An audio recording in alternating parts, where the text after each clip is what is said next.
and welcome everyone to this evening's meeting of the Health and Wellbeing Board Community Subgroup. It's nice to see you all, albeit still virtually this evening.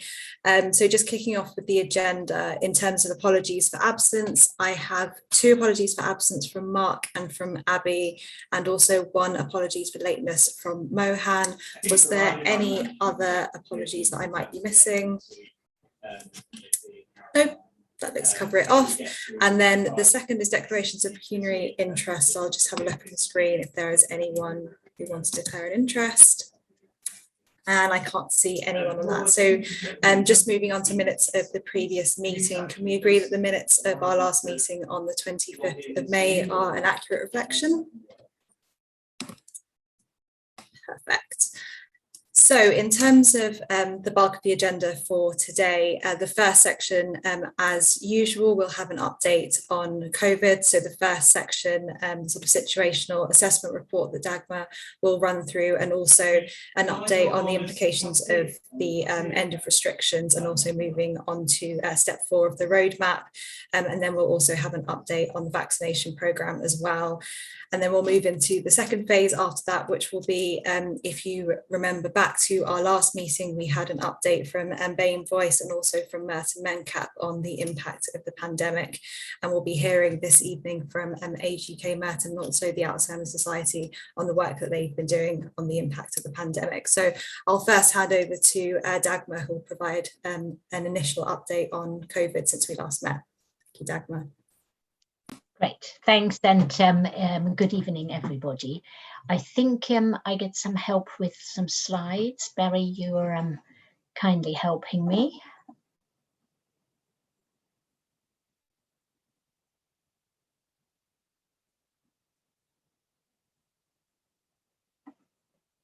Lovely. So if you give me the first slide. So as Rebecca said, it's the usual format, and I am bringer of good news today.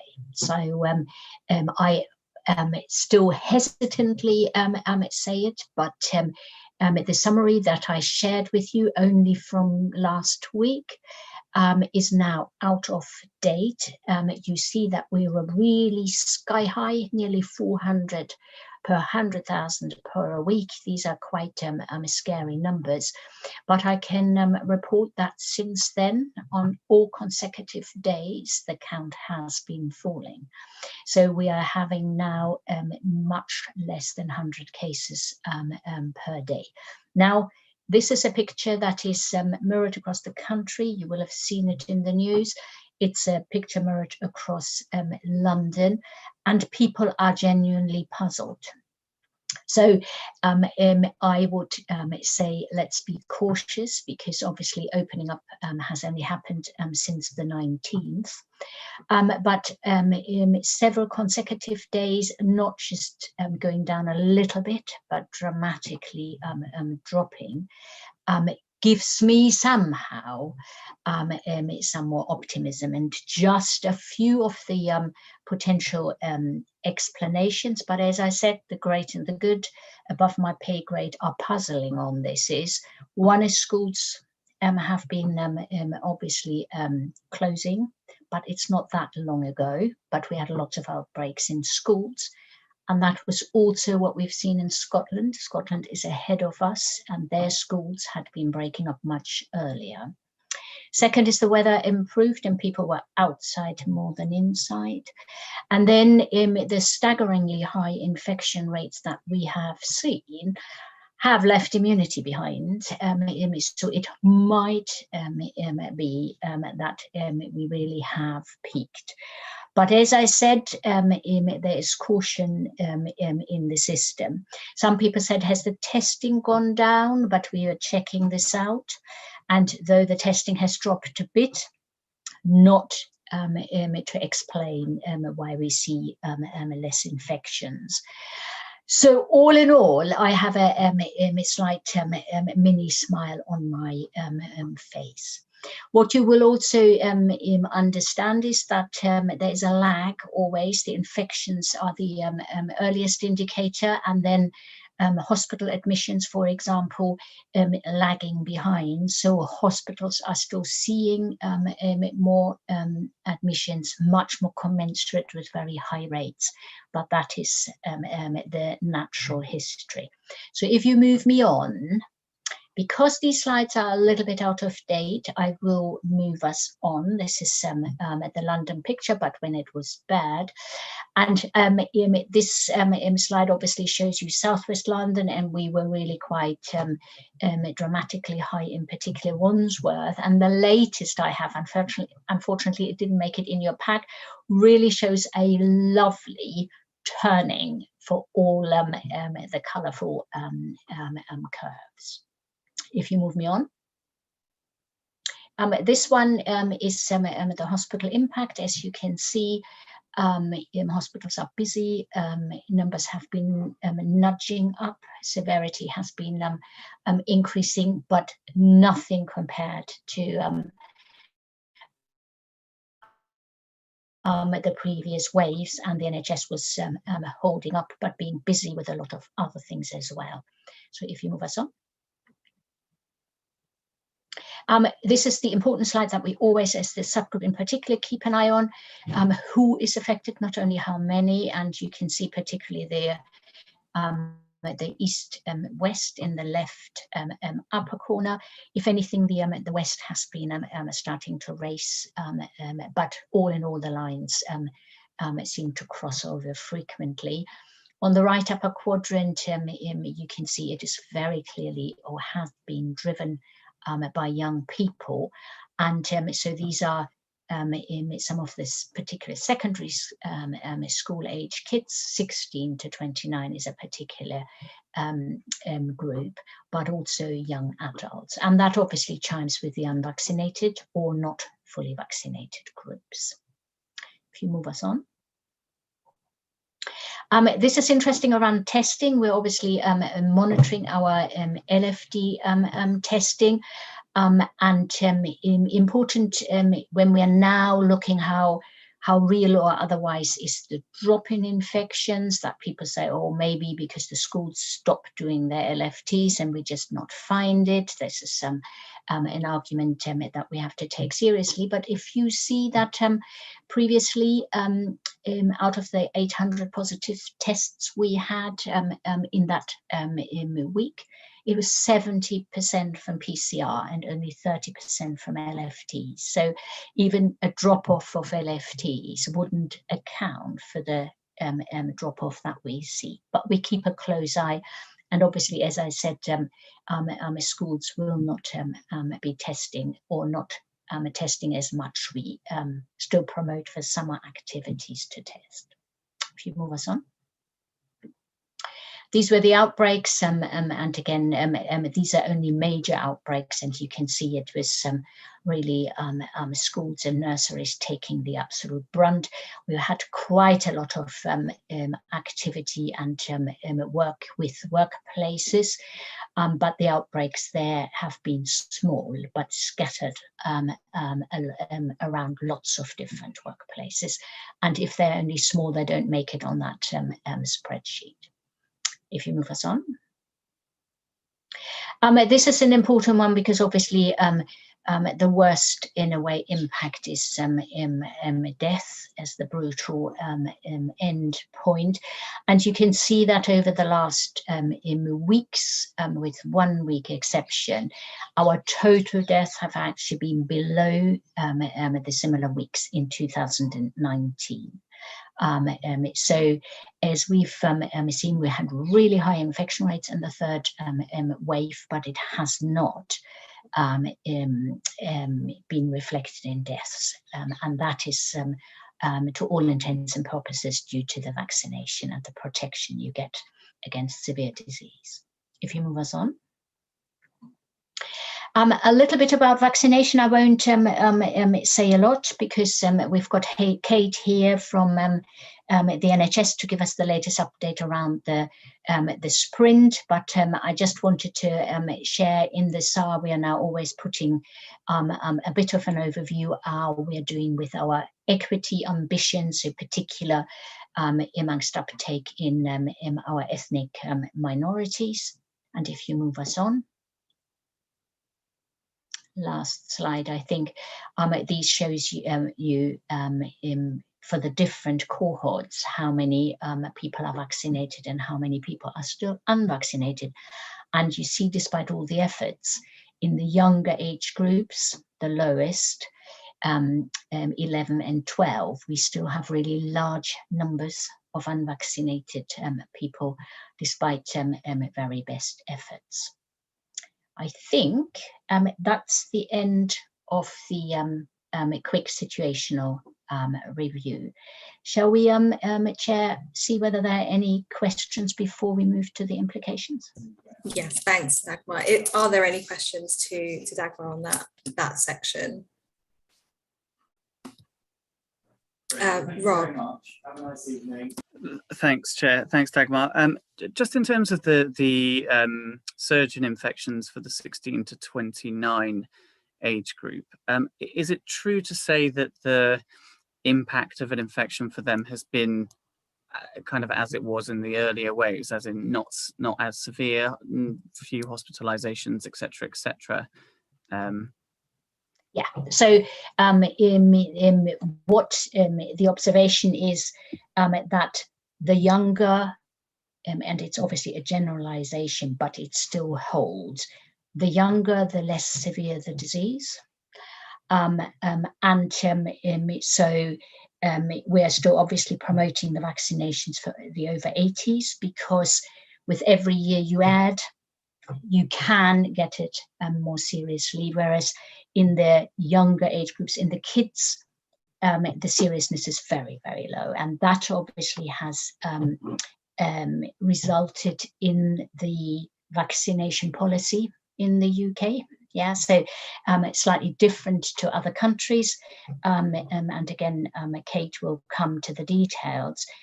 In this country, JCVI has not recommended general vaccination for all the under 18s, only those that are clinically particularly vulnerable because of underlying conditions they have, or them living in a household with a very vulnerable person who can't be vaccinated. And that is, the reason for that is that the severity of the illness is so much less in the younger age groups. Thank you, Dagmar.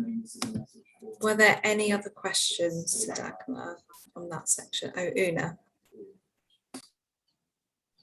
Thank you, Chair. Yeah, I just wanted to ask, in view of the fact that a fair number are generated of these tests and ultimately infections amongst the younger cohort, are we going to be encouraging school tests, or effectively parents to test before children go back to school in the autumn? Yeah, so there's a whole policy around testing in September. If you allow me, we have got Julia on the line. I think she is in the weeds of the detail. I think still some changes to come. But Julia, do you want to quickly outline what is planned in terms of testing for return?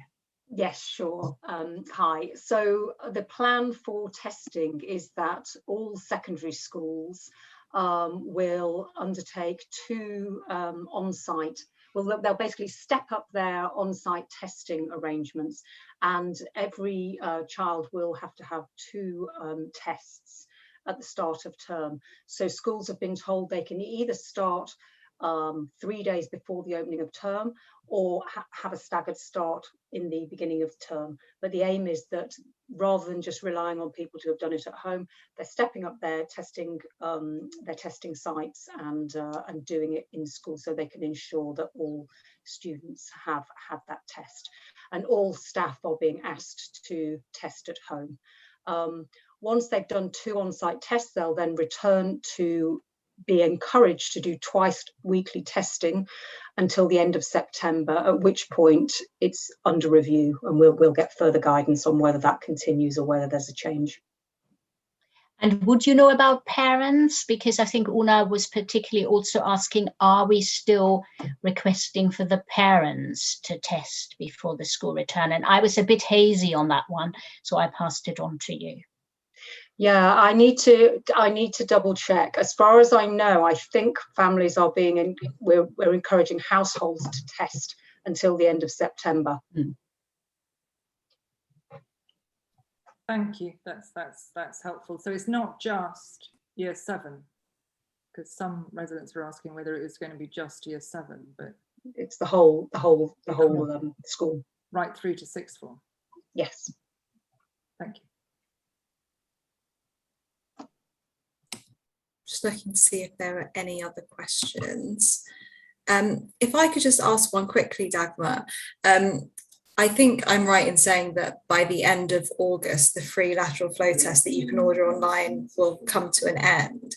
Do we anticipate that there will be another way for people to access lateral flow tests without paying for them? Because I appreciate for a number of people, they will still need to test after that date.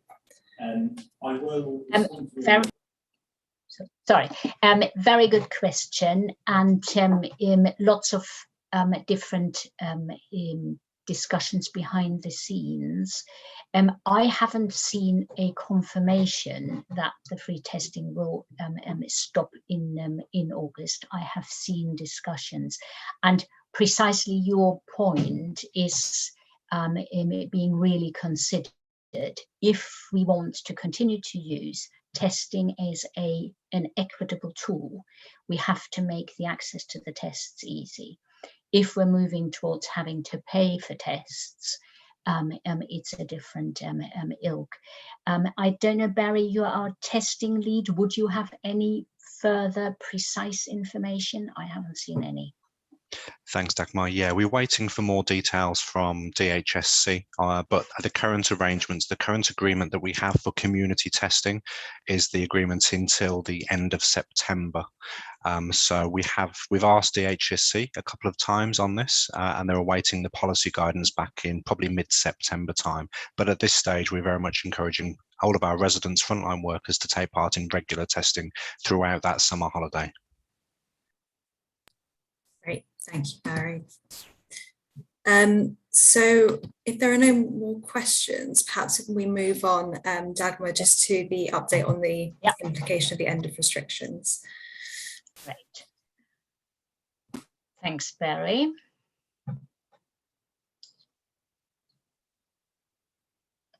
Yeah, so I won't dwell long on this slide. It's just a reminder that most of the restrictions have been lifted, particularly around the social distancing and the face coverings. If you move us on, I wanted to make sure that everybody is cited on some of the implications. So first of all, there has obviously been quite a lot of questions amongst our public, our communities, why on earth, with such high infection rates, you would be safe to leave, to basically reduce the restrictions. And I think it's really important and fair that we tune into that, because we had said up to a week before, the main thing we have to do is keep infections down. Yeah, so for me, that was really important. So the explanation is that it's the least worst option, rather than that is fantastically logical. So the idea being that we had been in the third wave, and once the wave starts to surge, what you can do is flatten it, but to a certain extent you're in it. And the aim had been, and it was a real balancing to find the sweet point, to first of all flatten it, but to have it in the summer rather than to delay it and have the peak in the autumn, when obviously particularly the stress on the NHS is higher and people are going back inside. So that was the rationale. And then a number of discussions we particularly had, so I share them with you, is that with quite a lot of confusion around what is the policy for self-isolation for close contacts. And the reason for that confusion was that there had been two changes.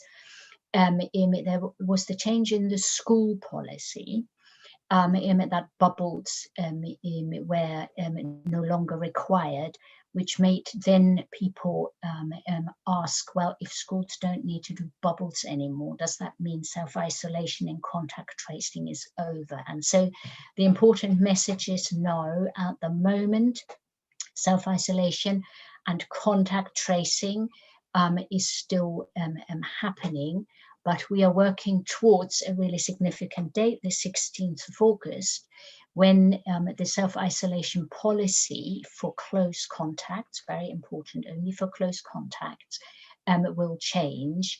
It is expected that anybody who has the double vaccination and has been a close contact of a positive case does not need to self-isolate. We're waiting for the whole policy because you will have heard quite a lot of discussion around the use of daily contact testing and whether there are any subgroups that still are required to do daily contact testing. We simply don't know.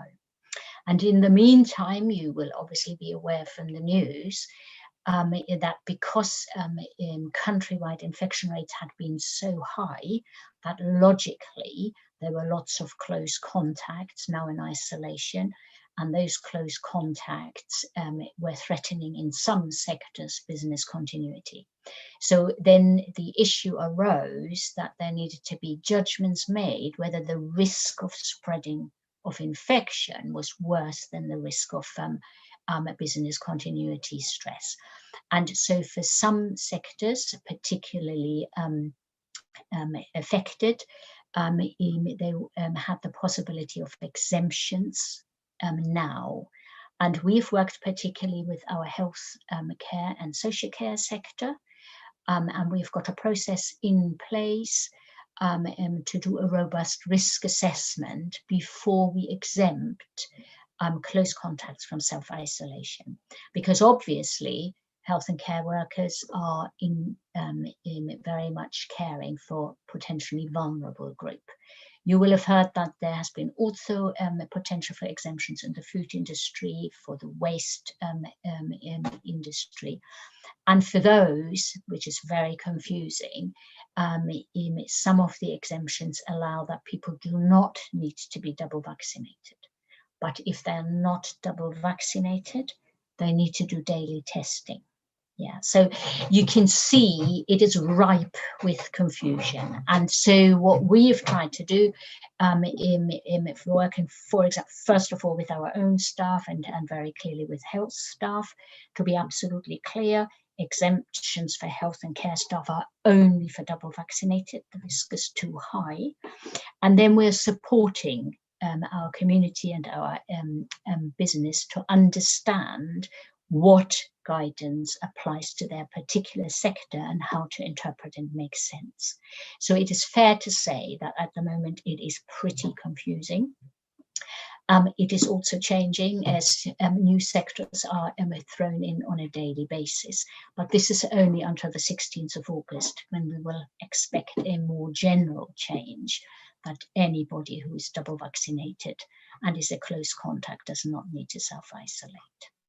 And then obviously, as you are aware, in September will be another review because then you can assess the full impact of the reducing of the restrictions and the change of season and the pressure of the NHS. So I just wanted to make sure that everybody understands where we are. That's it.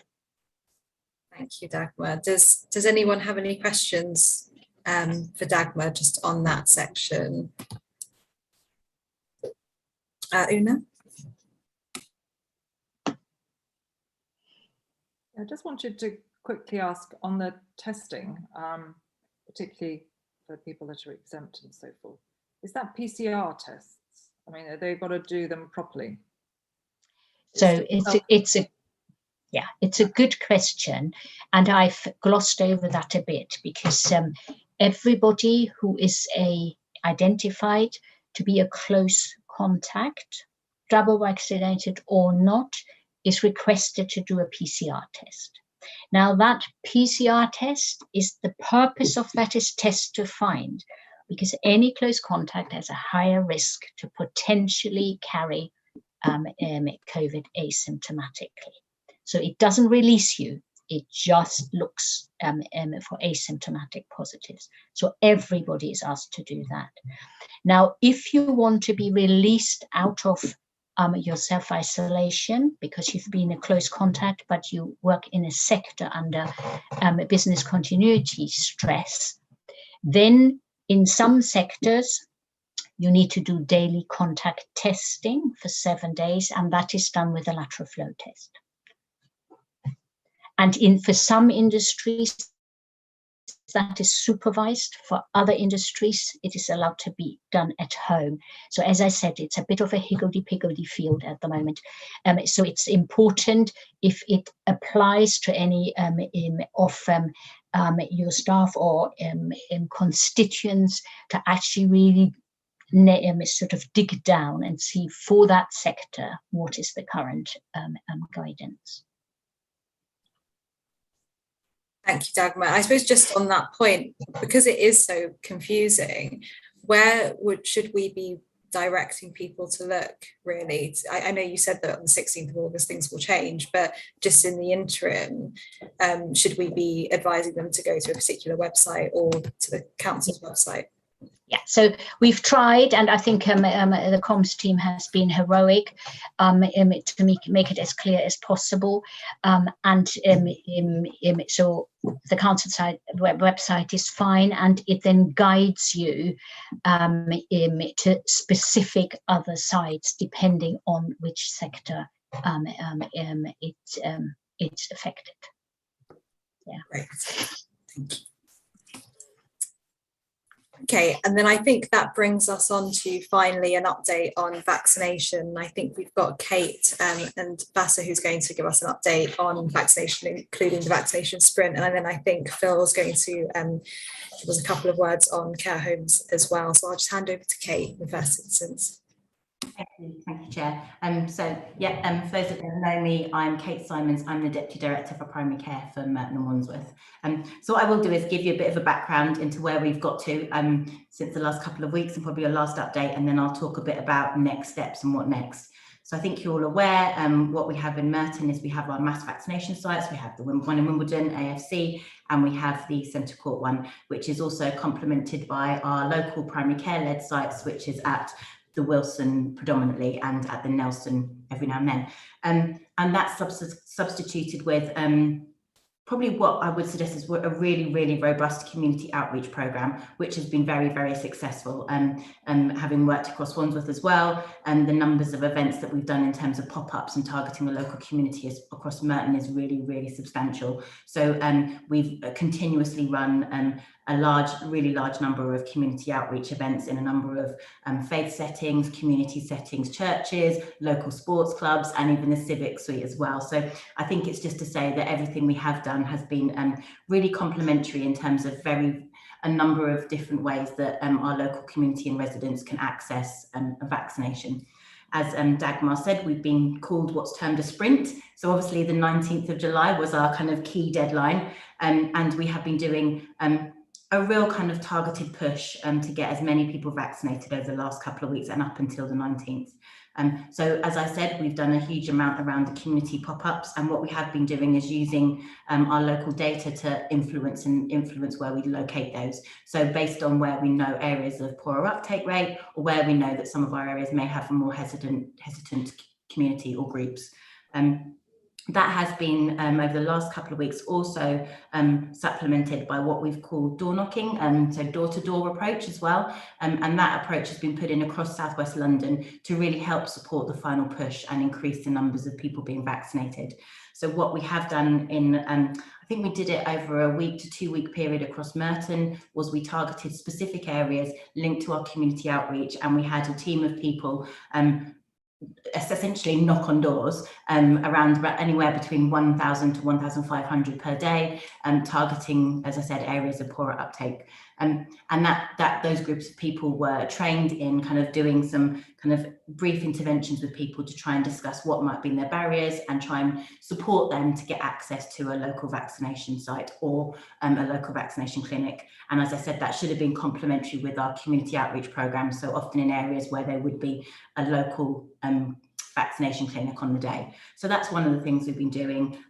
Some of the other things that have been set up across Merton are we have a call and recall service run by the Merton Federation. They have been calling and making sure that everyone that can have a vaccination has been, the phone's been rung to them, and also giving the ability to talk to clinicians should they need to, in case they've got any kind of queries and questions about having a vaccination. And I should say that is locally led by our Merton Federation team as well. And I said it all becomes, what we've been doing over the last couple of weeks is really complementary to each other. So not only do we have the NHS strand, but I should add, I know Hetty's on the call, we've done a huge comms piece. I think if you haven't seen a poster or a flyer over the last couple of weeks, I don't know where you've been because they've been everywhere. We've had a huge targeted approach, and not only have we done the door knocking, but there's a huge social media presence. I think there's lots of tweets locally out and about, and I'm sure you've all kind of impacted on some of those as well and helped support that. There's also been some really good use of, I think, public health and the data we've got around targeted approaches to our comms channels. So making sure that we get as many people either aware of the local vaccination clinics and kind of just talking about it. So that's not to say that is it successful as we wanted it to be. And as Dagmar said, I think the numbers, it is a challenge. We've got to the younger population and we really are challenged in terms of getting the numbers through the door and people vaccinated. I think it's fair to say that now. I think in terms of the approach, I think there's probably not a huge amount more we can do. We really have targeted everyone. And as I said, the huge communication channels and comms and media that we've done around that is a huge effort. But the numbers across not just Merton, but across South West London are smaller than anticipated. And I think we've all acknowledged that that's where we are now in the last couple of weeks. But that's not to say it doesn't continue. The programme is continuing. As we said, we're in this kind of, just continuing, making sure that our mass vac sites are there, continuing with our comms piece that continues on a weekly basis. All of our community and our walking clinics and the mass vaccination clinics continue to be promoted across the board and across all of our channels and across all of our community groups and networks as well. So that is to say that that's happening, but it is to also kind of caveat it that we, as I said, there is a challenge at the moment, and I think it's a real one, but it is acknowledged across the board. I think if you'd seen some updates around, as you said, the shift in needing to have 2 vaccinations quite clearly targeted at the younger population, that's very much in response to the fact that the numbers are a little bit lower than anticipated. But I think, as we'd all say, every jab counts and every jab in an arm is really important. So despite numbers maybe looking slightly low, I think it's really key to say that people are still being vaccinated. We are still vaccinating people. We are still vaccinating the younger population. We're still calling in people for second doses. And we're still picking up the odd 80-year-old that maybe wouldn't have had it the first time round, but is now coming in and getting their vaccine. So I think it's really just to give you, hopefully, some assurance that the programme continues. It continues at a pace, maybe not as fast paced as the last couple of weeks, but still at pace. And we continue, I think everyone hopefully around the room would agree that with some really great partnership working, we continue to make it work as a group now. And we're very much driving it because we are kind of aware now it's becoming business as usual. So how do we embed this piece of work going forward to make sure that everyone is, talking about vaccinations as and when we need to? So that's where we have been. I'll talk a little bit about next, and I'm sure you've seen in the news where we're going. We do have the information out now about the booster jab, or phase 3 as it's termed. So that information is out. We're currently across primary care talking to our local sites and our local clinical leads about what that might look like and how that planning might happen.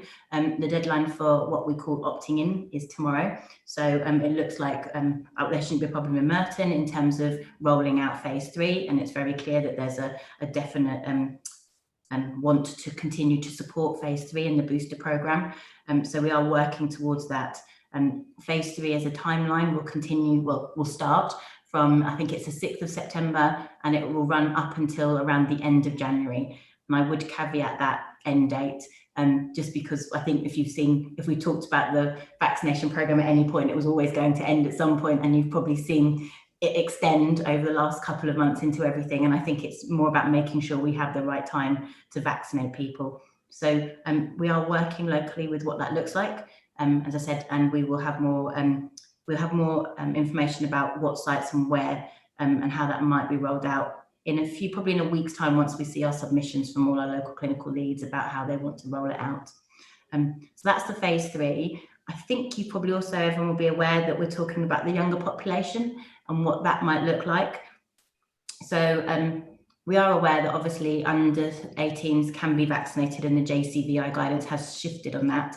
However, locally at the moment, well, across the NHS, we are still awaiting further guidance around what that might look like, and just some final details around service delivery models before we go and start the vaccination program for the over 12s. And as we said, they're not everyone, but it's the vulnerable over 12s and who live with people in a vulnerable household. So at the moment, we're still holding fire on that until we get a final piece of guidance, but that program will be up and running shortly once we get that final piece. As I said, we're aware of everyone else around the 17 3/4 that can also probably be vaccinated shortly as well. So that's the kind of where we're at the moment. I think that's probably where I need to stop. And any questions? Great, thank you, Kate. Clearly a really heroic effort and a huge amount of work that is still ongoing. Could I just open up to questions then? Are there any questions to Kate Vassar? Thank you. Not a question, Chair, thanks. It's more to re-emphasize what Kate said. We have come thus far with the help of our volunteers and with the help of the champions and with the help of the health service, but we've got further to go. There's no room for complacency. Business as usual, but not complacent business as usual. Still motivated, still feeling the need that there is further distance to travel, because though we go down the cohorts and though we know the disease is mild, we know there is suffering even in young people, and proper suffering too. So I think we just can't be complacent, and the message has to go out that it's a mild disease in the young, but it's not an absent disease. It's still a present disease, and we still don't know the burden of long COVID yet to come as a consequence. We just don't know. So I think we just have to be careful that we don't measure this purely on the yardstick of death or hospitalization or oxygenation. I think we just have to be a bit open on that, and we mustn't give up on how to explain to people who is a close contact, who needs to isolate. There is a lot of pressure. Mohan, I don't know about your patch, but for me, that's quite a busy thing for me, how to explain to people who is a close contact. Because if I organize a party, everybody wants to be my close contact. But if I get COVID, nobody wants to be my close contact.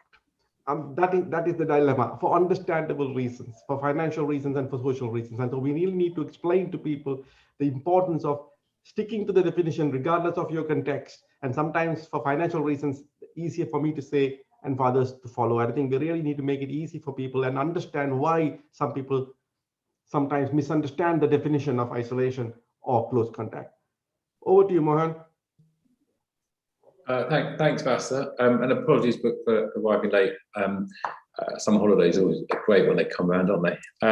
But I agree. I think it's been fantastic seeing the effort being put in, and some of the doors which Siobhan's been opening to get us into all these different places is absolutely wonderful. Really good collaboration, and also the testing kits as well. Really, really good to see. Really nice operationally as well.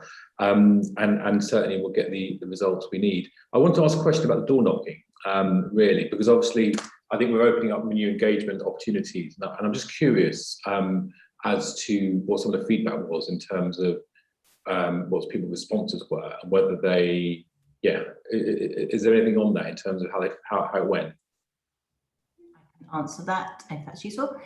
So thank you, Mohan. That's really a good point, actually. So I would say that the door knocking initially was probably set up quite quickly, and in response to try and get the sprint underway, so to support as many people getting vaccinated. So what we initially had as a model was a kind of a team parachuted in who were kind of brought in, and we kind of put them in the areas, but they were trained in terms of talking to people. But we kind of can see from that approach that maybe a a more kind of amalgamated community model with community leaders is probably a little bit more successful. So I think that's what some of the learning. So it's not to say that every jab didn't count that came from that, but I think the learning from the first kind of incidents of testing that model out is very much that it's great to have a team, but actually what's better is to have the community aspect of it, and actually using community groups and community champions and people that are trusted with the local community is probably a little bit more successful in terms of how that approach could be taken forward. So I should say that the kind of parachuting in a standalone team has actually, we're moving on from that now, and what we're considering is how do we embed this, very much like you said, in the community. How do we make this something that's part of everyday discussion with our community groups and community champions and community leaders? So I think I would caveat the door knocking as the initial ask, and I think would very much say that that was a response to the sprint, but what we've done locally and what we need to do locally is look at what works and how we embed that as like within our community groups. And I think people that are around the table, and we have a Merton kind of vaccine planning meeting, there are the right people around the table for those discussions to take place next, in terms of how we now take this further forward to make it a little bit more successful. Excellent. No, that's really interesting to see, and I think certainly community leaders being able to share that message where they relate to certainly is powerful. I mean, that's good learning we've picked up, and certainly bodes well for future working. Thanks. Okay, could I bring in Una? Thank you. I suppose following on from that, and it was striking me as we were talking, or we were talking, we're currently on an 8-week schedule for the second doses. I mean, obviously, if people are taking it now, the first dose, you're talking in September with 8 weeks. Are we, and I am also aware on places like Nextdoor and amongst my residents, so on, quite a number of people wanting to have their second, including young cohorts for all sorts of reasons, probably not least being able to either travel or go to a nightclub. You know, are we sort of looking at some of that? Because it strikes me, apart from those that really just want to go out and enjoy themselves, there are those that there is a serious side to it as well, with the danger that you could have the one jab, and we're all very pleased to get somebody jabbed, you know, in the harder to reach groups and so on, but they're still, you know, not. I mean, in fact, you still have to wait another couple of weeks after the second one to be, as we know, you know, have some really good immunity. So what are we doing about that? And because I am aware that some hubs do allow under 8 weeks, and others are sticking to a firm policy. And it just seems to me that with some of the vaccines, you are, you know, medically and scientifically, it's okay to have it after 3 weeks. It's obvious that historically we've got this 8-week thing. Yeah. Dagmar, do you want? I know I've seen you. Yeah, so I think Una, it's good that you raise it, because it is an ongoing discussion, and what I think is really important to distinguish, that JCVI are the sort of scientists that are looking at the balance between, at the moment, the evidence they are quoting is that the package of 2 jabs is most effective after 8 weeks.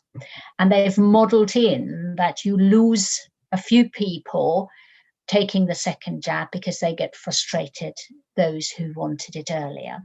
They have explicitly said the sweet spot for that balance is 8 weeks. Now, we have absolutely listening to what you say and listening to the frontline staff who has actually endured some shameful abuse, I have to say. It was painful. So we've escalated that up again to see whether for London, with the particular challenge in the young cohorts, that balance of highest effectiveness might lie with a closer interval, but we haven't got anywhere. And what I feel is really important that we distinguish: the Green Book is the quality assurance rules book for our vaccinators. The Green Book says 8 weeks. If we are now pressurizing our frontline staff to flout the rules, we're in trouble. Yeah, and I feel, and I had to speak to our MPs about it, because they, with the best intent, were trying to say, come on, NHS, don't be such a stickler. Why would you send people home? You do more harm. And you can see the point, but it is really important. Otherwise, our frontline staff is very open to abuse. And frankly, as a system, we can't have the masters who do the rules tell the frontline people to break the rules. The way through that is through policy change. And so from your political influence as well, do shoot it up the system, because it is JCVI that has to remodel for London to actually see where is the sweet spot. And if in London it is 6 weeks, then everybody is allowed to do 6 weeks. That for me is the way to deal with this, rather than putting pressure on individual NHS frontline staff to say, come on, give it. Do you see what I mean? I hope that makes sense. Yeah, thank you. Can I just come out? I wasn't in any way trying to say that the frontline staff should in any way be doing different things. That's exactly where I was coming from. I was actually wanting to hear from you what the sort of general, are we holding to this general policy of the 8 weeks? We are, and I know that from Barry, from when I do my COVID champions. I mean, he's been always saying the same. So, but you can't get away from the amount of people and youngsters, who have taken the first dose in good faith. They then hear that someone's got it at, absolutely, and it's you can imagine it is quite tough, and they come back from somewhere where it's being given at that absolutely, and then they put it on next door, and somebody else goes there and says, well, somebody else got it. You can imagine, I think it's very tricky, I think, at the moment, because I can understand why someone might get heated if they've trogged all the way to wherever they've gone to, Belsize Park, or they've heard this now, because it's all on places like Reddit and Nextdoor. And so I think it is a bit of an issue and a problem that does, and I'll certainly do my best to get the right info out there, but it doesn't take away from the sort of social media that youngsters are on, which is perhaps different to my mainstream social media. Okay. Thank you. Thank you. And I think Kate and Vasa wanted to come in, and Mohan. Okay, first, Una, just to provide assurance that yes, and from my perspective, if it's seen on online or anywhere else, we are accountable to it. So NHS England often contact us straight away if anything comes out. So I would imagine that every site is picked up. So from going forward, any kind of outside the 8 weeks is definitely picked up across all those channels, and a response. So that is being looked at, I think, from an NHSE perspective. So we are very mindful in Merton that the 8 week rule is the 8 week rule. But just to provide assurance that there are definitely other areas across the country and across London, if there is the same kind of, maybe not necessarily flouting, but stretching and pragmatic approach, it is being acknowledged and it is being picked up. And so I think, just to provide assurance on that. Vasa, and then Mohan. Vasa, you're on mute. Thanks, Chair. Thank you, Una. You raised a very pertinent question. This is exactly the question people ask us at work as well, because they hear the stories and they make a compelling case. It's not for me to say it's an economic case, it's a social case, it's a health case, because every case is a case, a humanitarian case. And it's always compelling. It's always sad when you got to say, no, that I've got to follow the rules. And sometimes when you say you've got to follow the rules, then sometimes you get mocked for following the rules that, but you can't help it. It's part of the job. But the problem we have is that if we ask others to be consistent, then we ourselves have to be consistent. And Kate's right, there is a radar. There's a very sharp radar in London, which picks up the variants from cohort-based immunization, and immediately someone at a high level in the CCG gets a phone call, and then the phone call comes right down the line to the person who was working on that shift that morning at the vaccine site to explain why there was cohort variation immunization. But I think you make a good point. I think Dagmar was right to say we got to feed this back to see that let us not be rule breakers. Let us follow the rules, but let the rule makers also appreciate there is public pressure here between those who want to get it in 7 weeks or 6 weeks or whatever. And then those who not wanting to get it, how much we tell them, they still don't want to get it. And I think, Una, I think you're asking us quite rightly to strike a balance between those who are willing and wanting it and those who are unwilling and not wanting it. And are we getting this balance right? And I think it's always good. So far, I'm happy that we got our balance right.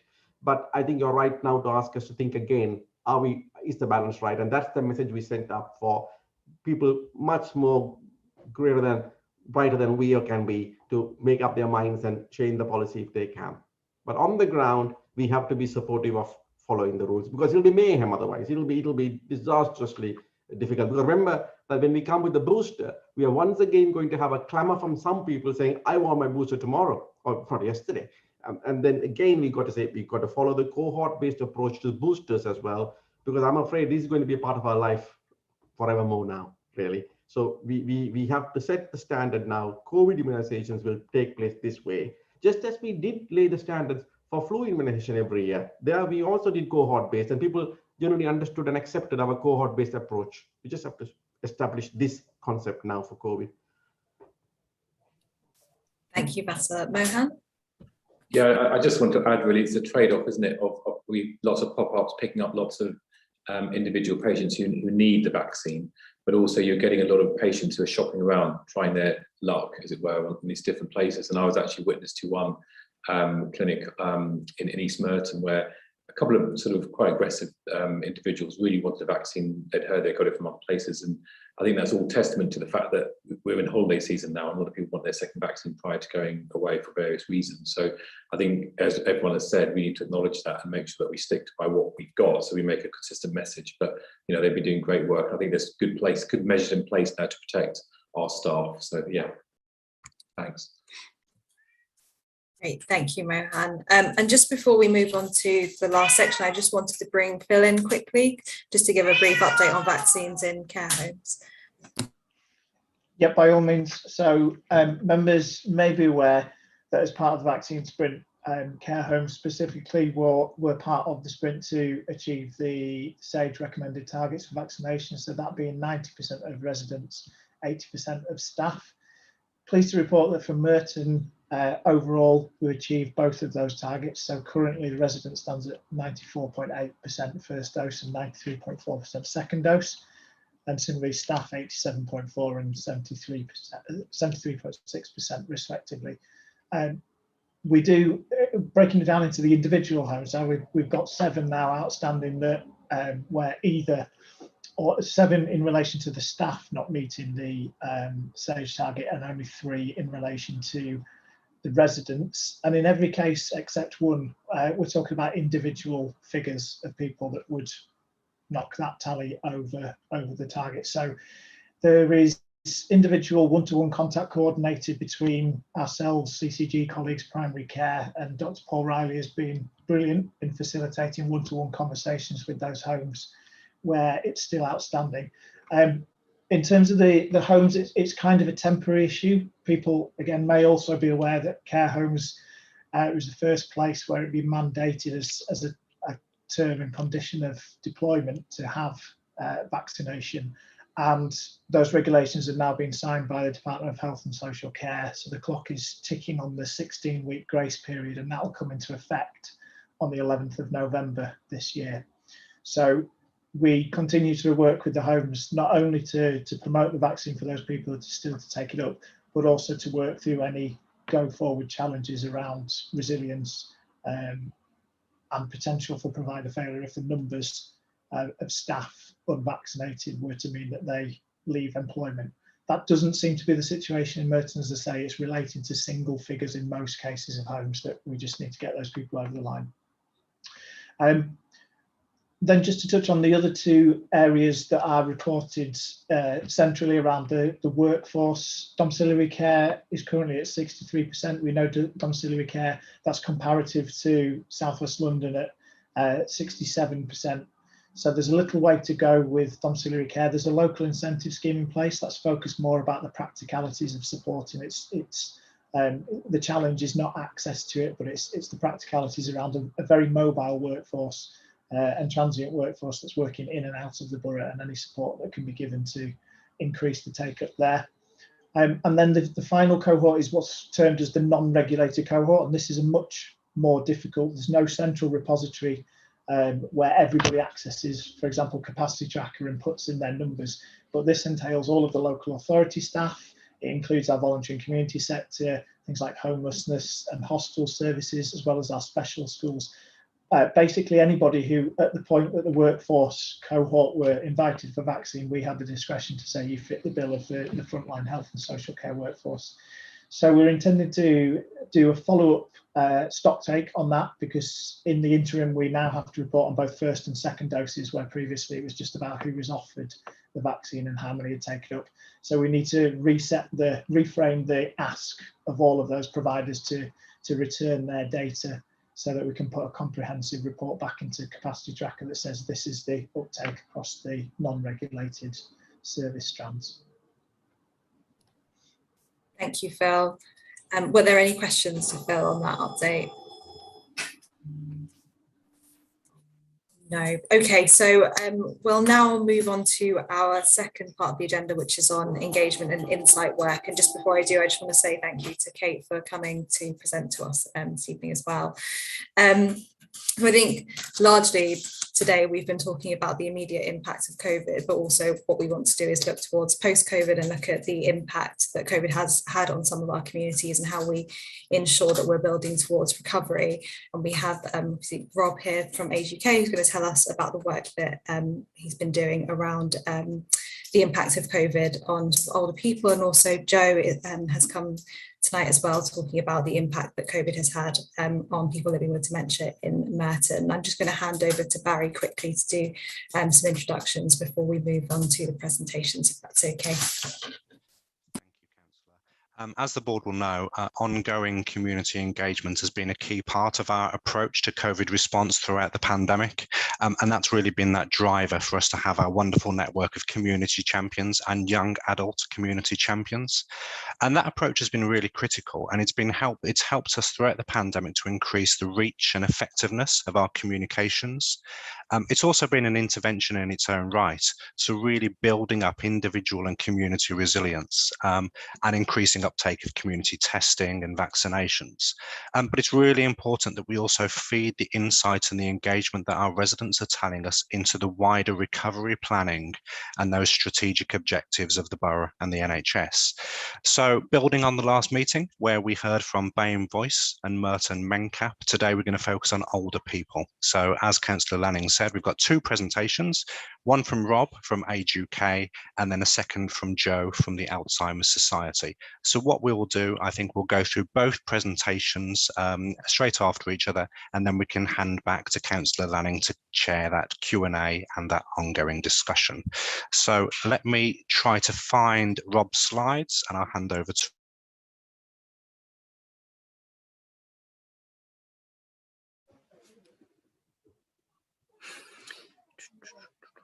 Thank you, Barry. Everyone hear me okay? Okay, great. So for those of you that don't know me, although I think most of you do, my name's Rob Clark and I'm Chief Executive of Age UK Merton. Next slide, please, Barry.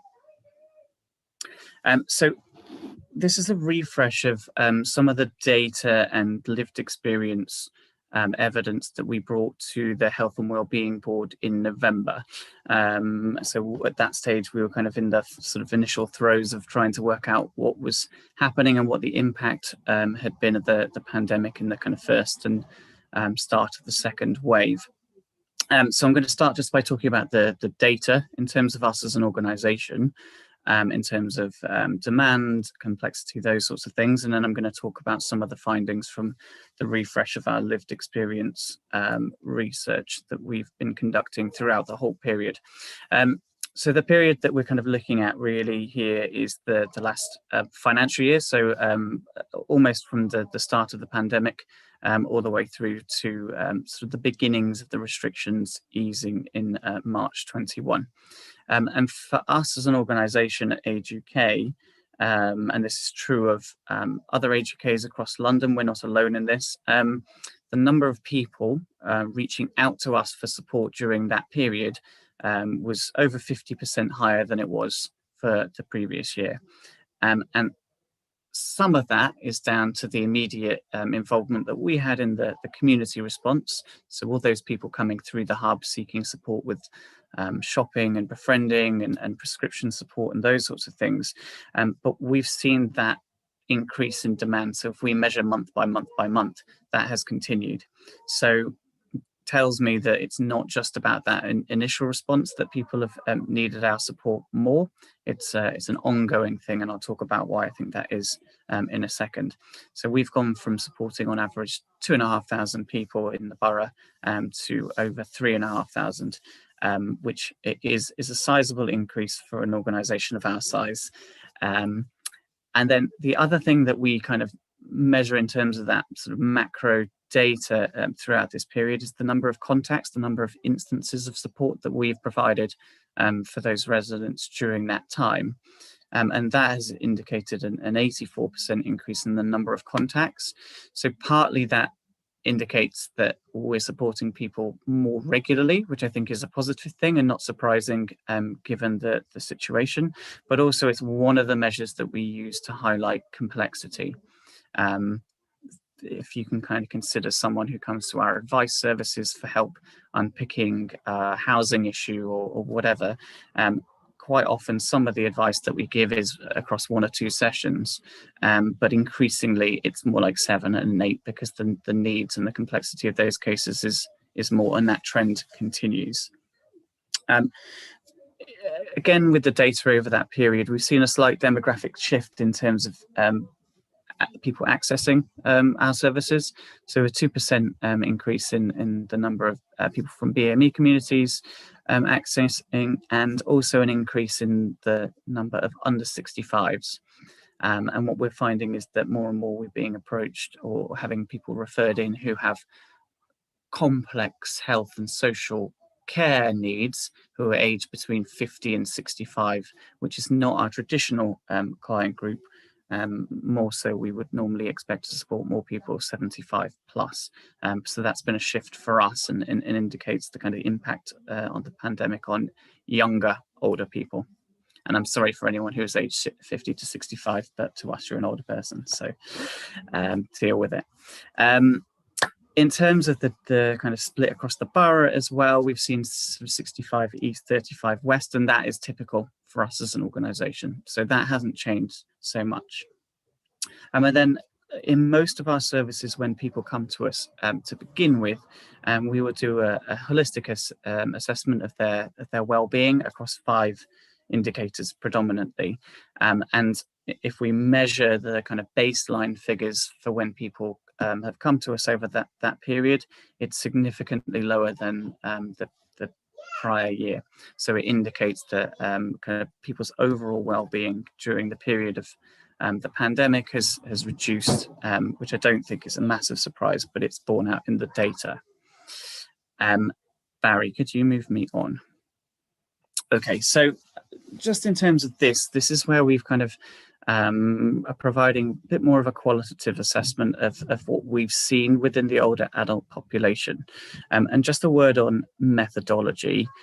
So this information that I'm going to talk to here has been really brought together through staff and volunteer observation of the people that we support. So both new clients that we supported during this period, the impact of COVID indirectly on people that we've known for a long time, so regular clients of ours, and we've pulled it together in themes, which hopefully helps to give an indication of the impact. And within this as well, we have pulled together between 10 and 15 case studies that we've shared with Barry and team previously about some of the real kind of stories behind some of this information. So I won't talk about the direct impact of COVID because that's obviously well evidenced, and I think we can all accept, and I want to reiterate that there are higher risks of kind of direct and indirect impact of COVID, depending on kind of other factors in relation to your age, ethnicity, disabilities, those sorts of things. And we know that inequalities exist within the Borough East West. So it's reasonable to suggest that the impact that we've seen has been felt higher with people from BAME groups and lower socioeconomic backgrounds, as well as just by virtue of being an older person. And I think what I'm going to talk to next really just indicates the impact of isolation in and of itself. And we kind of couple isolation and loneliness as one thing, but Dagmar will hopefully agree with me here that the two things are different. And that isolation is obviously that physical kind of separation from people and communities, but loneliness is kind of a symptom of that isolation often. But what we've seen over the last year, I think, is much broader, deeper issues to do with enforced isolation. So a lot of this comes as the kind of medicine of COVID, and what we've been able to kind of do to try and reduce infection rates has caused a significant number of problems in terms of people's general health and well-being. And in November, I happily was talking about a long, sharp sting for older adults as a result of the indirect impact of COVID in relation to their mental and physical well-being. And I'm afraid to say I think that's true and will be felt for some time.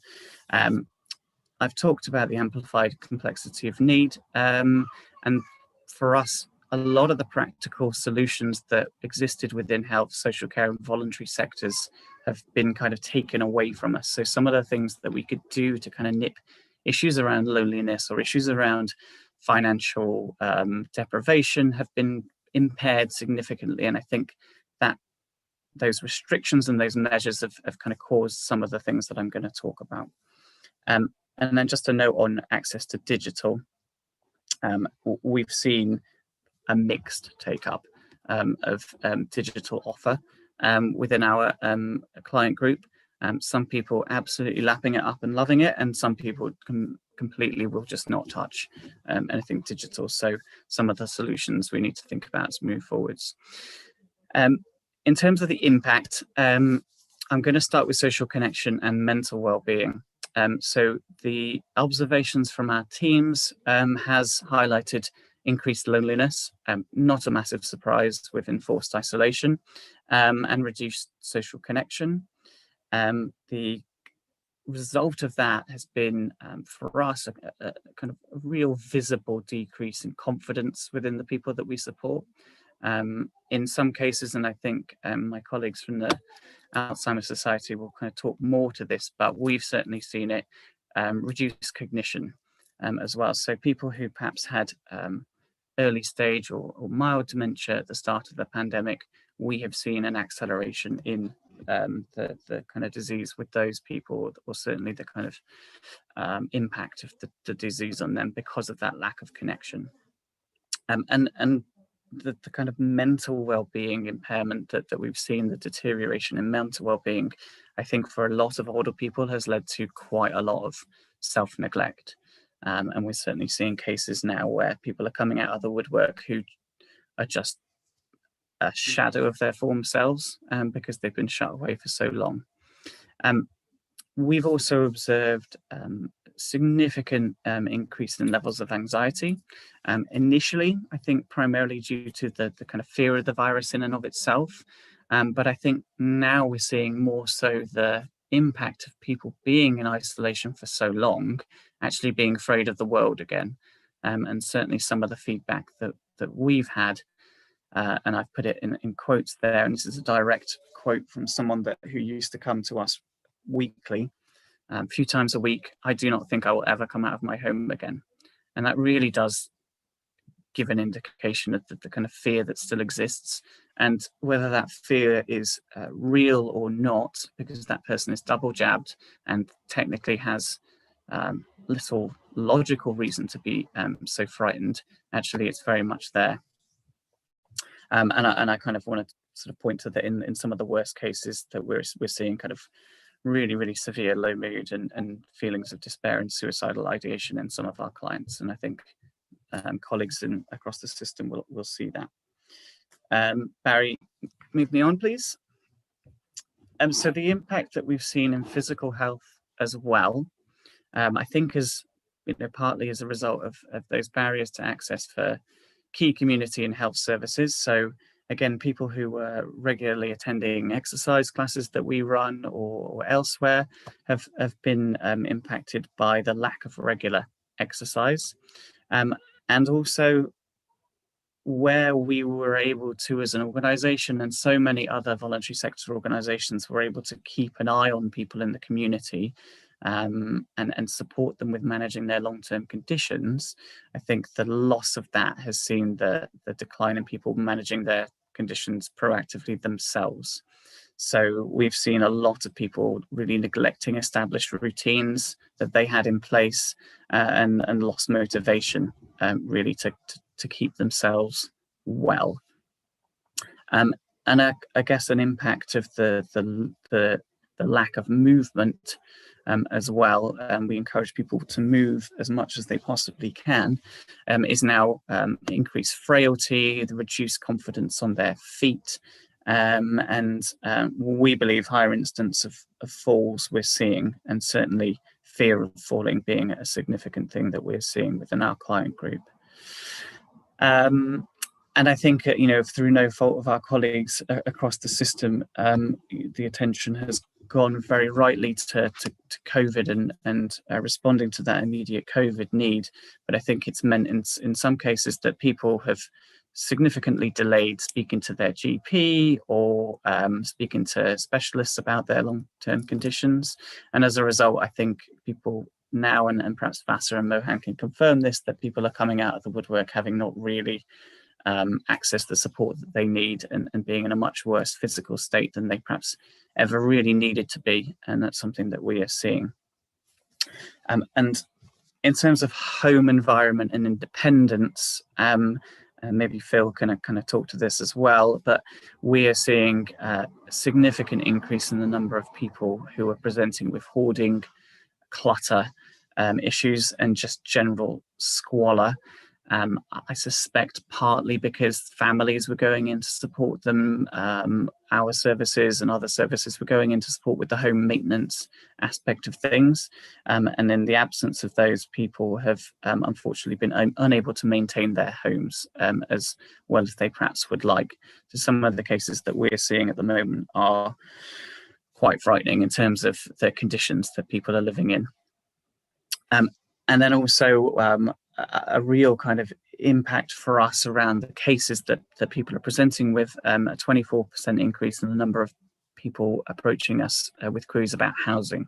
So for us, that's about housing options, living conditions, those sorts of things. How can we best support them to live in homes that suit their needs? And I think some of that is down to, if you look at your own four walls for 12 months long, you probably realise you don't like them that much, partly. But there's some pretty complex housing issues that we're dealing with at the moment.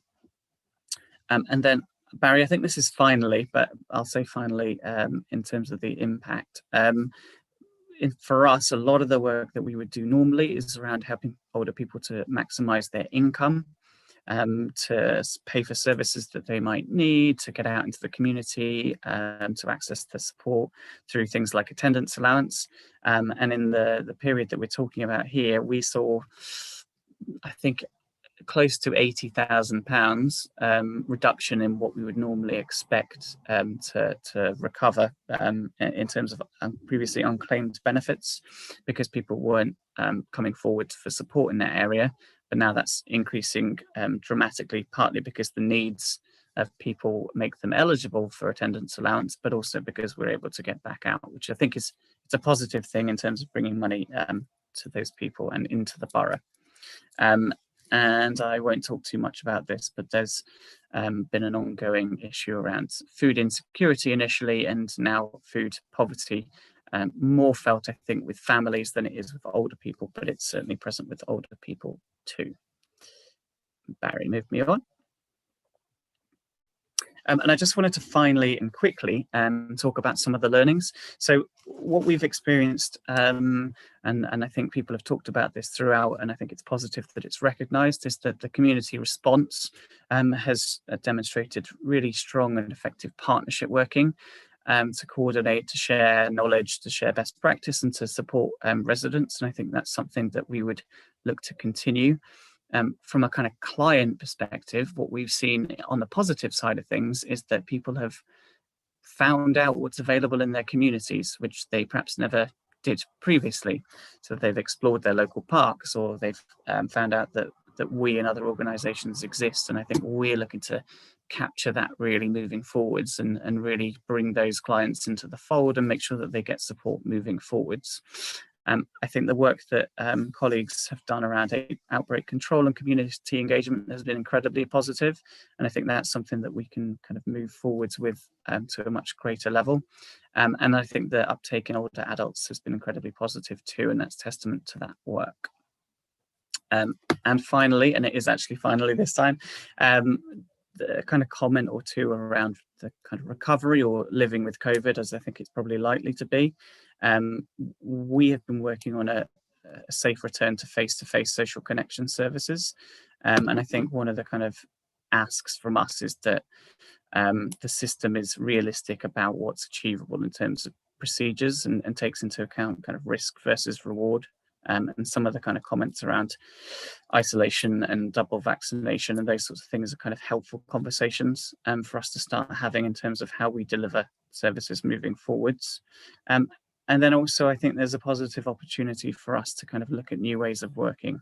So I talked about the digital model, and actually what we're looking at doing moving forwards is offering a far greater range of choice around digital, face-to-face and telephone support, and hoping that we get engagement from people across one of those channels. And then it wouldn't be a talk by me without suggesting that long-term financial support for the VCS is something that absolutely needs to be part of the continued community recovery. There's such great assets in the borough in terms of people and organisations, and I think together that working together and using our resources to the best effect is the only way. And I think some of the work that we're collectively going to do on ICS I think will really help with the recovery. And then I think the other thing about older people, as I said, although the kind of very real and present danger from COVID reduces significantly if you've been double jabbed, that fear, that worry, the physical impact of it all and those sorts of things requires us all to commit to the long-term physical and emotional rehab. And we know as an organisation that takes time, repetition and positivity to really help people to move through that and kind of get out onto the other side and feeling better and back to their old selves. And that's something that we, and I think as the system, we need to be doing. It's not going to be a short, sharp fix. And that's it from me, isn't it, Barry? That was final. Thank you, Rob. That's fantastic. I'm going to hand straight over to Joe for the second presentation. Hi, so I'm going to be talking about a piece of research that was carried out by Jordan Dick, who was the Dementia Friendly Communities Coordinator for Merton, and he started his role just before COVID hit. So he's unable to be here today to present it, so I'm presenting it in his place. So what I'll be doing is covering the methodology, the key findings, and the recommendations of that particular bit of research. So just having listened to Rob, it's very reflective of some of the things that Rob has talked about in his presentation, particularly in terms of the cognitive deterioration of people, the isolation and the access to services. So if we can go on to the next slide, please, Barry, that'd be great. So this piece of research was about the impact and issues that COVID-19 has had on people in Merton living with dementia and their carers and families. So it wasn't formally commissioned, as it's suggested in the top bullet point there, but it was really requested of Jordan to do in lieu of his normal duties as Dementia Friendly Communities Coordinator. So in July and August of 2020, staff and volunteers at the Merton Dementia Hub, Age UK, Wimbledon Guild and Carers Support Merton were asked to write case studies about how COVID-19 and the pandemic response had affected older people and those affected by dementia. Also during that time, Alzheimer's Society published a study surveying nearly 1,700 carers and 134 people living with dementia in the UK and how the COVID-19 pandemic and response have affected them. So The next thing that Jordan did was work with dementia support workers and dementia advisors at Merton Hub to spend September and October 2020 collecting responses to a survey exploring the issues discovered in the case study work that had been done earlier and the wider survey. So they talked to or got responses from 38 people within Merton, both carers and people with dementia. And this provides a small snapshot of the effects of the pandemic on people affected by dementia in Merton. So if we could go on to the next, I did mention the worst hit report that was set by Alzheimer's Society. So if any of you are interested in looking at that, it's on the Alzheimer's Society website, a very really in-depth report about how it affected people around the country with dementia.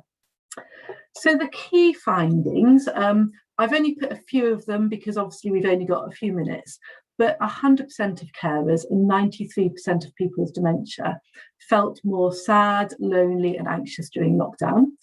We know from the larger study conducted by Alzheimer's Society that this is much more the case for those who live alone than for those who don't. So the problem stretched into the summer of 2020 because while lockdown measures were easing and shielding ceased to be compulsory, actually only about 17% of people living alone with dementia reported actually meeting friends or family outdoors. So then we've got that 86% of carers believe that the symptoms of the person with dementia were deteriorating more quickly during lockdown. And for people living with dementia, isolation was a real issue in that. So amongst people living with dementia in the wider Alzheimer's Society study, 47% reported increased memory loss, 48% reported increased difficulty in concentration, and 45% reported increased agitation or restlessness. And then for those living on their own, 54% reported increased memory loss. So in Merton, one charity worker actually noted that her clients' hallucinations and anxiety seemed to have become much worse while socially isolating. And in that case, those issues were compounded by an awareness that something terrible existed outside of the house without really understanding what that thing was. And I've got a quote here from a carer in Merton who said, "My husband has deteriorated a great deal. Before lockdown, he would make his own way to places by foot and bus, which gave me a break each day. But since lockdown, he's forgotten his routines, he's lost his confidence, he's become depressed, and he doesn't communicate and has no interest in leaving the house." Then we had 20% of white carers reporting a decrease in social time during lockdown compared to 82% of BAME carers. So for people with dementia, 77% reported having fewer in-depth conversations. And this was about equal in white, black and Asian homes. But when it came to online socialising, people from ethnic minority groups fared much worse. All the people with dementia who said that they were socialising more than once a week online were actually from the white community. So while the barriers discussed above are very real and vary between ethnicities, overall 75% of carers said that they'd been able to find a way to continue with previous support groups. So at the very least, moving support online and to telephone can be successful when IT skills and access are in place. However, this 75% falls to just 25% for people with dementia, which suggests that people with dementia don't need to just be offered more remote support services, but actually to be helped with their IT skills, since they're likely to have the same access to technology, but perhaps are just not being offered the support in learning to use IT or the assistance they need to use it. So just to summarise, really, the main concern reported is loneliness, which has a knock-on effect for accelerating deterioration and increasing the amount of support and healthcare needed, also making it more difficult to access support. Remote support, such as online groups and phone support, are proving effective when they're able to be accessed. And the main barriers to accessing these services that reduce loneliness are actually access to IT skills and the technology itself, which vary between carers and people with dementia. So if we can just move on to the final slide, which is about recommendations from this study. So whether we're friends, family or service providers for people with dementia, we mustn't presume that they can't learn new skills or relearn old ones. So we can actually offer to help with IT skills to enable them to access the IT support that's available. Also, IT access is one way to help people to access online grocery deliveries. But they may still need that to be coordinated by a support organisation or family member or friend. So some people might be able to handle ordering groceries online, but may need prompting from family or friends to ensure that the groceries are ordered and that the delivery times are noted down, those kind of practical things. Many did report deterioration, and that's quite often the case because activity dropped off for people with dementia and they weren't able to see people anymore. So we recommend encouraging activity with people with dementia where possible, whether it's encouraging them to do gardening, go out for a walk, do crosswords, anything that just keeps them active again.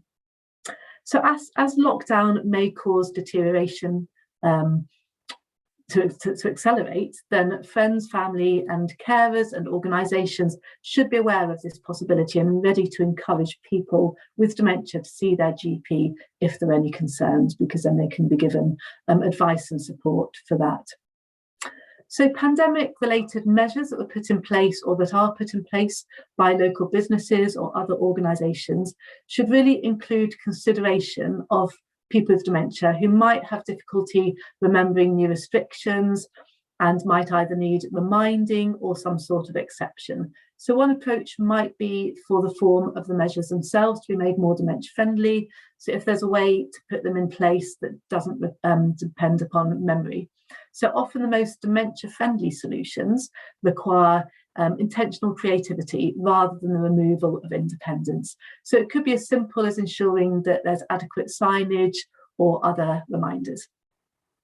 So finally, developing online services for people with dementia that specifically support them, meaning that they are presented in a way that, it's about making sure that those online services are presented in a way that is straightforward, that would avoid acronyms, for example, that don't depend upon memory and minimise distraction and background noises, so people with dementia can really, access those opportunities.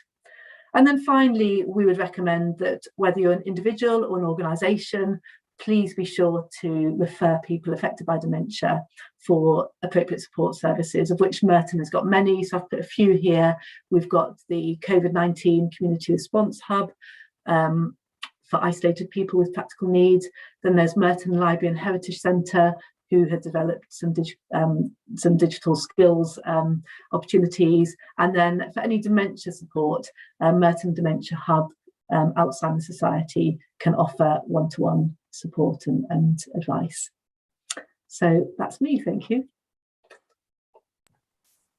Thank you very much, Jo, and thank you to Rob as well. I think both presentations really stark findings, particularly around the deterioration of older people as a result of the pandemic. And I think we've also seen a number of parallels both between the two presentations, but also the presentations we saw from Merton Mencap and Dane Voice as well.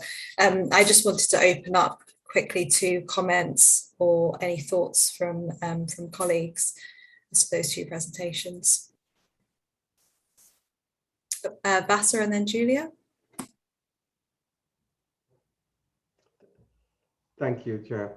Very timely, very important, because when we go into recovery, it's important for us to hear from those who are usually voiceless, who are not present in my room, because I hear loud and clear from those who are in my room, but it's often those who are not in my room who miss out. So it's really grateful for you, both of you actually, coming today to open our eyes in case our eyes were closed, but our eyes should not have been closed, because I've already seen in the last few months people coming to see me with undiagnosed dementia or worsening dementia. So, and as more and more families start visiting, as more and more people open up their doors, we are going to find the undiagnosed, and we need to be prepared. Both the health services, the social services, the volunteers, all of us need to be aware that there is going to be those who are not being diagnosed have to be diagnosed and have to be supported. And sadly, we are going to diagnose them in a slightly more deteriorated state, just like what you said, in a slightly more deteriorated state than we normally would diagnose them. So there's more work to be done.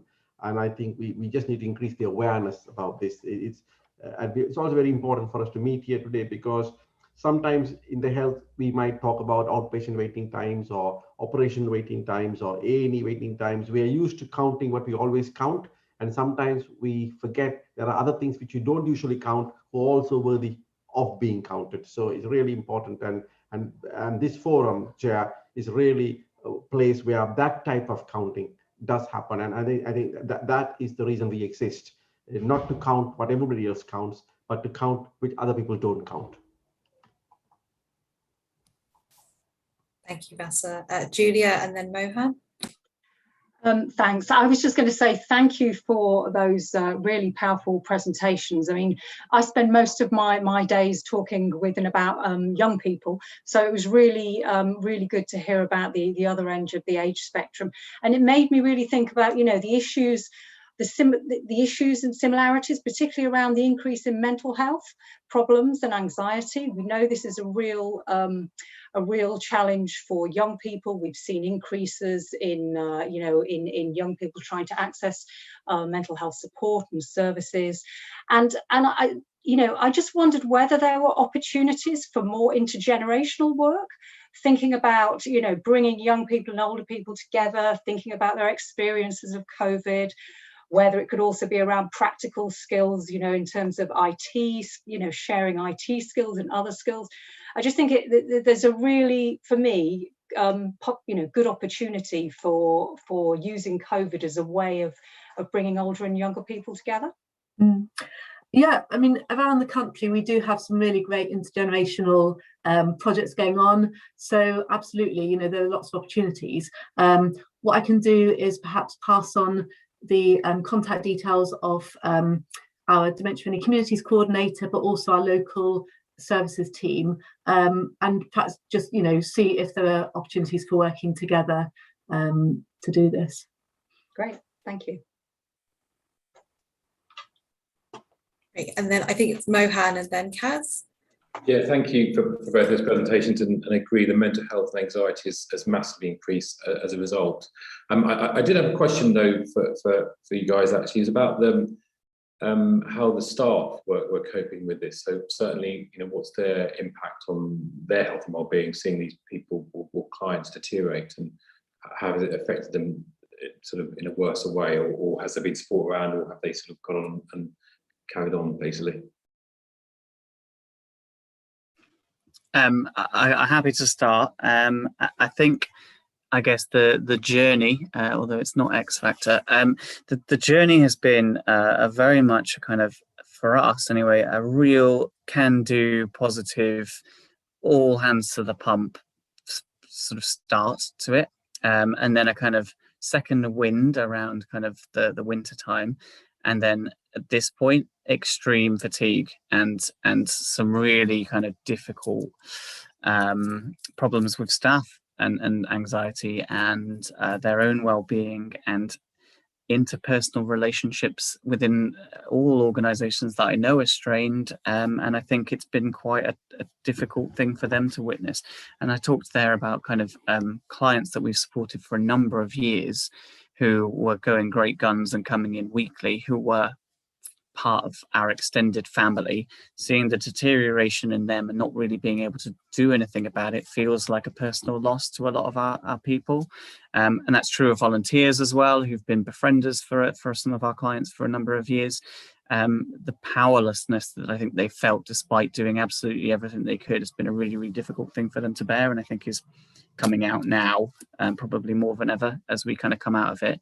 The rest of the world feels like you know, it's positive and we have Freedom Day, etc. And I think a lot of our people are just exhausted and feeling quite low, actually.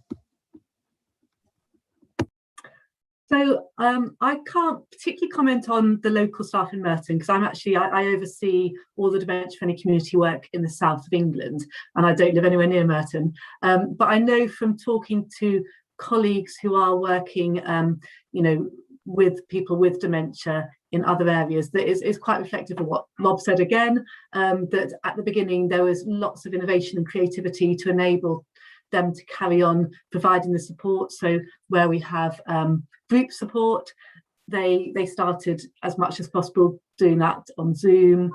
So Singing for the Brain that they do, which is really popular, they were doing on Zoom, so people were singing in their own homes. They were doing memory cafes, but a lot of them did find it sad. There were a lot of people who couldn't access it for some of the reasons I explained earlier, that there just wasn't that opportunity for them to get those skills to be able to do that. And the one-to-one support, again, it was a lot harder because not to be able to see someone in person, particularly when they have dementia, it is quite hard to really, get that full assessment and offer that full support. So there was, I think, similar feelings of really kind of keeping going and wanting to do a really, really good job. But then, as time wore on, it did get quite tiring. I couldn't say a lot of really in-depth detail because, like I said, I'm not kind of part of that team, but this is from those who I do know what they've reported. Thank you. Kaz and then Dagmar. Thanks, Chair. I just wanted to again also thank Rob and Joe for their presentation today. I think as others have said, really powerfully sharing the experiences of some of our older residents, and I've been along with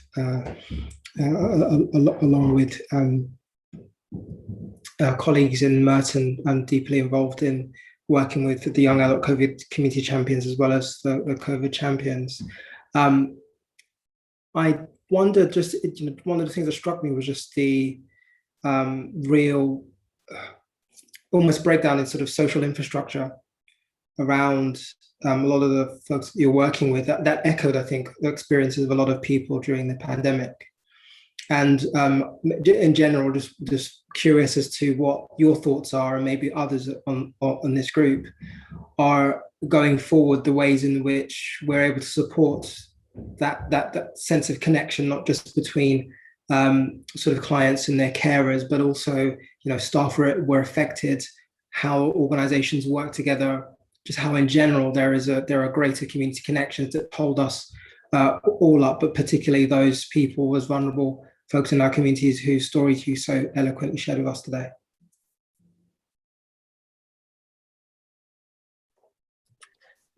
So yeah, go on, Rebecca. I was going to say that's a really good question, a really big one. I think it could be a whole meeting of discussing that, because I think there's a lot that could be done. So the staff member that I manage, Jordan, he's actually about to leave, and we've just recruited a new member of staff called Alex, and his role is the Dementia Friendly Communities Coordinator, and it is very much about working in the community to encourage all members of the community to work together to support people living with dementia. And post-COVID, a big part of that is going to be how can the different elements of the community carry on working together, and even more so because of what has happened in the last year, to really create that important kind of cohesion that's needed. The question someone had a bit earlier about young people is, a really important part of it, because there's a lot of work that can be done with children and older people, doing activities together and sharing things and just appreciating each other. So I haven't got any definite, this is what we should do, but I think as part of the Dementia Friendly Communities Coordinator role, to bring the community together, I think that's, something really important that we'll be looking at. And as a new person coming on board, I think you'll have lots of fresh eyes of how this can be done. So I'm sure he'll be keen to meet with any of you. So again, if you want to email, I'll leave my email, then, do, and I can kind of make sure that he's aware of that. Thank you. Thank you, Joe. Rob, did you want to come in on that?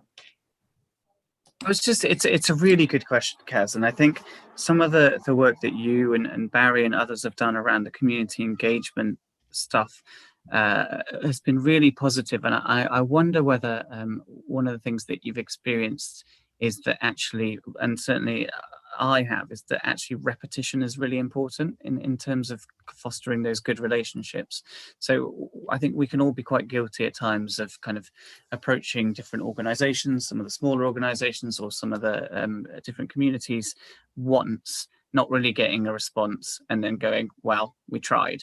And actually, I think what we've kind of learned is that partnership is the only way to go. So actually talking to people, listening, understanding kind of their challenges, and saying, well, I might be able to help with this, or can you help with this, and trying to share those assets in that way. But actually kind of doing it again, and then doing it again, and then doing it again until the trust is built. And I think that's a really important thing about the community infrastructure, is that actually we're all, broadly speaking, wanting similar things, and actually trying to kind of approach it in a way that is open and is repetitive, and not repetitive in a negative way, but just actually we keep going back and we keep forcing the conversation and we keep building those relationships. I think it's really important. That's quite a kind of general theoretical point, but I think in practice it works ultimately.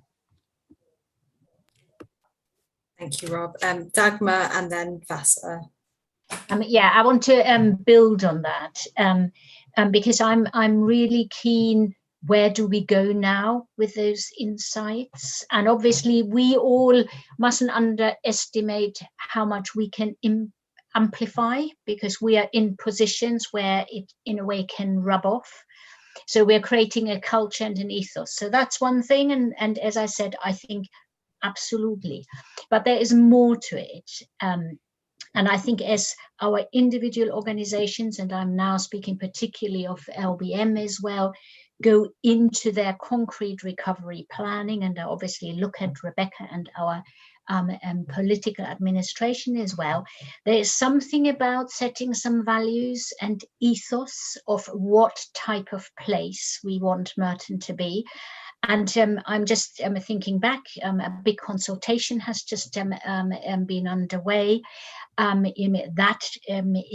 What we have heard here should really be fed through the same channels into what type of place and community do we want to have in Merton, and how we go about it. And for me, two things absolutely chime. So first of all, Rob, repetition, absolutely. This is not a one-off. It probably hasn't surprised any of us, but it was really important to live it through again, because that is what the story is. And so we need to have those voices around the table, ongoing in the recovery process, not just as a one-off, as ongoing partners, a bit like we've really committed for BAME Voice. Yeah, it's not a one-off job. It is actually being honestly sitting around the tables, and also therefore making the difficult decisions, but with the community. That's one, and I think that can be done. The other one, which chimed particularly with me, and Martin is on the call but hasn't said anything, is the idea of the intergenerational opportunities, because in a way some of the impact has been on the mental health has been so similar.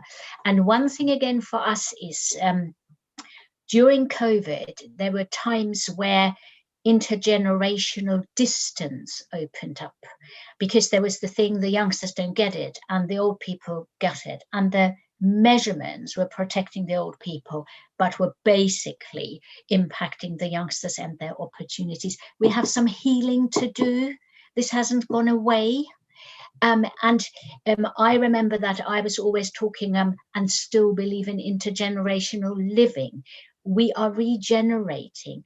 All of this is jittery now. People say, oh my God, the overcrowding and intergenerational living caused us our COVID death. So I think we have to do a proper piece of work to unravel that. Otherwise, we will just park it in the box too difficult. And that would be a real shame, because we would throw out opportunities in sort of unrecognized. And so for me, that will be something to not forget. That's me done. Thank you, Dagmar. And Vasa? Thanks, Chair. So my response here is that the social structure, social fabric did not go away. We purposefully repurposed it for the vaccine narrative. And so what we now have to do is to use the same concept for living. So Mohan will regret this. The other day he invited me to Bollards Hill Baptist Church, and we did not say a single word about vaccine or COVID. We spoke about men and men's urological problems, which is really my forte. And I think that's what we got to do. Now we got to go back to the same Baptist church again to talk about dementia. We got to go back to the very people we went previously to talk about vaccines, to talk about other things, including dementia, including the issue of deprivation, ethnicity, how it impacts on health, children, depression, anxiety, all these health topics. If you go to what I call the Una and Barry show, the talk show on a Wednesday, that's what they are doing now. They don't stick just to the vaccine agenda. They talk about everything and anything there. And I think that's what we got to do now to stop our narrow focus, which was quite right from March till now. We got to broaden the horizon, and we got to go and say sorry, because we owe it to these people. We virtually imprisoned them to save them from COVID, but by doing so, they have also deteriorated. So we got to acknowledge that, and then do whatever it takes with intergenerational work, with volunteers, with healthcare workers, with social services, with whoever and everybody. We all have a part to play to try and repair the damage unintentionally caused, the unintended consequences of the lockdown. But we got to talk about it quite openly and see whatever we can do. I think we got to go into music, into drama, into gardening, into giving them flowers. You know, we really got to rediscover the things which make somebody smile. Yeah, the things which open up your eyes. And we got to start take a dog for a walk if they're a dog lover, because there are certain things which spark people when they are shut down due to dementia. There are certain memories like singing old songs, singing traditional hymns, whatever it is. We got to go back to basics and find what clicks for that person, to unlock that person from that situation they are currently in. Yep. And we got to work it out. For the individual, there is a spark there waiting to be lit. If only we were willing to find out what song they like, what hymn they like, what flower they like. If we really have to work it out, and we've got to help them to see whether we can reignite that passion for them. Rob. Thanks, Vasa, and I completely agree with you. And I think one of the things that we are really big on, and I know the Dementia Hub is as well, and most of the voluntary sector partners that we work with, is around that concept of being person-centered. And I think it's something that is so important, because we can all sit around here and we're part of the system, and it's very mechanical at times. And, you know, your point before about measuring what we can measure, Vasa, and is that the important thing to measure? Ultimately, what we're all here to do is to support people, and we need to understand what's important to the individuals that we support, and that might be different things based on their backgrounds and those sorts of things. But I think person-centered support is something that we talk about a lot, and it's within the health and care system, and it's all part of that kind of the principles behind how we work. But to do it in practice as kind of ground level social workers and clinicians and all those sorts of things is hard, because of the pressures that we're under to kind of make targets and things like that. But I think the longer term results about understanding the person and what's important to them, giving them solutions and helping them be part of their own solution to enable the independence, is something that is just so fundamental to long-term recovery. And I think the point I was making at the very end around, with older people in particular, that's going to take time and energy and repetition and encouragement and positivity. It's true of young people as well, I think, but for older people, it just takes that. And I think the commitment from the system to address the issues in a person-centered way and understand what's important to the individuals is really, really fundamental, and something that, you know, in terms of values, Dagmar, I think that value around person-centered approach to the way in which we deliver services is the biggest, most important thing that's there in our recovery. Thank you, Rob. I was just wondering whether there are any final sort of comments or questions from anyone. I know that we've run on. Una. Yeah, just very briefly, firstly, just to thank you for both of those reports, because you know, it's all an area that's really close to my heart. My mother had dementia, so I fully on board with all the work that's being done. Partnership work is just so important in us all trying to tackle this. And I totally agree with the intergenerational. I know what fun and relief my boys gave to my mother. Some people don't have that, and just learning little, just exactly that, unlocking different memories, and whether it's gardening, whether it's, a hymn or something memorable, singing and whatever. So I just think that's, intergenerational for me is a really important concept. And I just think we can all play a bit of a part in that along the way, and just remembering that, there are people out there who will always say they're fine. My mother said she was fine till the day she died.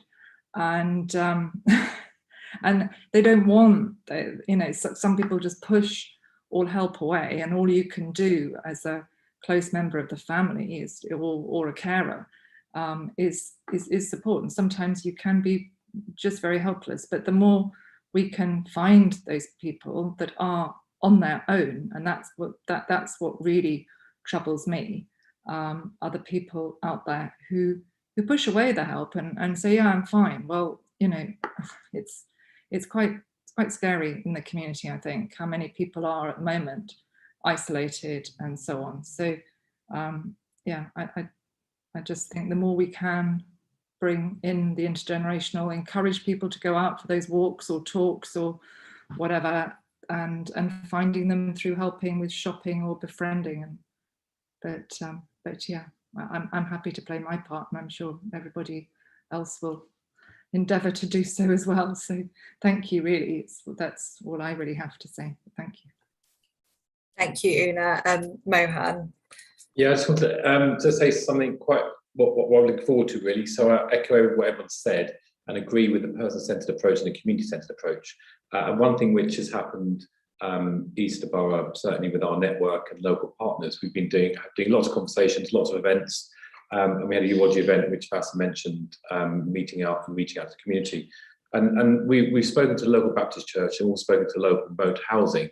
And we're all thinking the same thing. And we've managed to collaborate and all putting funding into arrange a health and wellbeing sort of fun day event at the end of next month, which we'll invite to. Hopefully we'll get it sort of to the start line. But I'm really excited by that. That's got 3 different sort of partners, all in the local area, all contributing, and we're having weekly meetings. And it's really exciting stuff. And I think hopefully that will bode well for future events, future urology sort of talks, dementia, and all the other things. We can really understand what happened. So I want to just leave on that note. There will be some more comms coming out as we prepare it.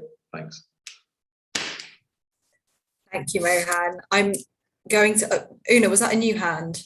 Or is that no, it's a existing hand. I'm just going to try and draw the meeting to a close, and just to say thank you for everyone for staying on a bit later, and a particular thank you to Rob and to Joe for really powerful presentations, and also to everyone's contributions. I just wanted to reflect quickly on Kaz's point and also Dagmar's point on values and also on social cohesion, because I think, as I think Vasa said earlier, this forum is a really important one where we can reflect on those experiences that our communities have lived through during COVID, and then identify those priorities for recovery, but that we can also action and champion them in our own settings, but also come together as a system to do that through this forum, but also moving forward, as Rob said, through opportunities presented by the ICS and other opportunities such as that. So I just wanted to say thank you for your time, and also I look forward to seeing you hopefully in person at a future meeting, but otherwise virtually at our next meeting.